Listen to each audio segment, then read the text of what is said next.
you've been following this series, you already know one thing: this town doesn't behave like it should. People vanish. Strange figures are seen at night. And the longer you look into it, the less sense it all makes. Last time, we talked about Natalie. Natalie Graves. The medic who disappeared without a trace, and may not actually be gone. But this time, the focus shifts outward. Past the town limits. Past the houses, the roads, the lights. Into the woods. The forest surrounding Darkwater Bay isn't just dense, it's avoided.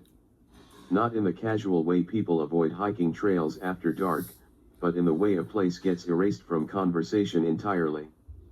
People don't go in. And when they do, they don't come back the same. If they come back at all. Reports from over the years all sound strangely similar. Footsteps where no one is visible. Tree bark marked with patterns that don't match anything local. And the constant feeling of being watched from just beyond sight. That last part keeps coming up. People describe it the same way every time. Not fear exactly. More like awareness. Like something is there and simply waiting for you to notice it. One of the recurring descriptions ties back to something locals have started calling the stalker. It isn't a confirmed identity. There are no official records. No clear sightings that can be verified. Just patterns consistent enough that people have started giving it a name. The stalker is described the same way every time: tall, still, and always just out of focus. Never fully visible. Never fully gone. It doesn't rush. It doesn't chase. It follows.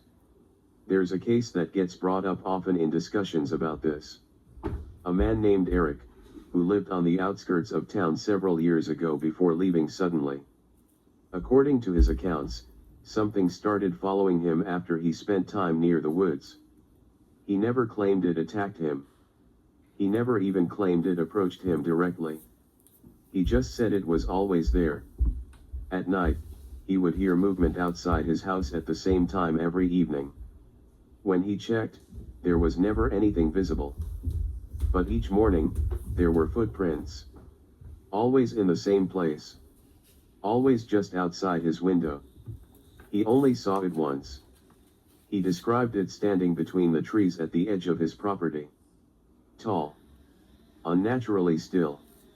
Barely visible, like it didn't fully belong in the light. And then, without warning, it simply stepped backward into the darkness and disappeared. Shortly after that, Eric left Darkwater Bay. He never returned. But before he did, he told a neighbor something that's been repeated more than once since then. It doesn't stay in the woods. That's the part that sticks. Because it suggests whatever people are encountering isn't contained. It isn't limited to the forest. It moves. It adapts. It follows. And Eric's story isn't the only one. Other residents have reported similar experiences: footsteps behind them on empty roads, movement between trees that stops the moment they turn their head, and long periods where they feel like they're being observed without ever seeing a source. Then there are the disappearances. People don't always vanish in obvious ways. No signs of struggle. No clear explanations. Just absence, as if they were never there in the first place. Something is responsible. And whatever it is, it doesn't seem to act alone. There are other patterns in this town that don't fit together cleanly. Other figures that appear in separate accounts but share enough similarities to raise questions. A hunter who appears at night. A medic who shouldn't still be missing but is. And something in the woods that never fully steps into view. If these accounts are connected, then Darkwater Bay isn't just a town with strange incidents. It's something structured. Something consistent. Something that behaves like it has rules. And the unsettling part is how natural it all feels to the people who live here. Like they've adapted to it without ever fully acknowledging it. Which raises a more difficult question. If there are rules here, what enforces them? That's where things start to shift.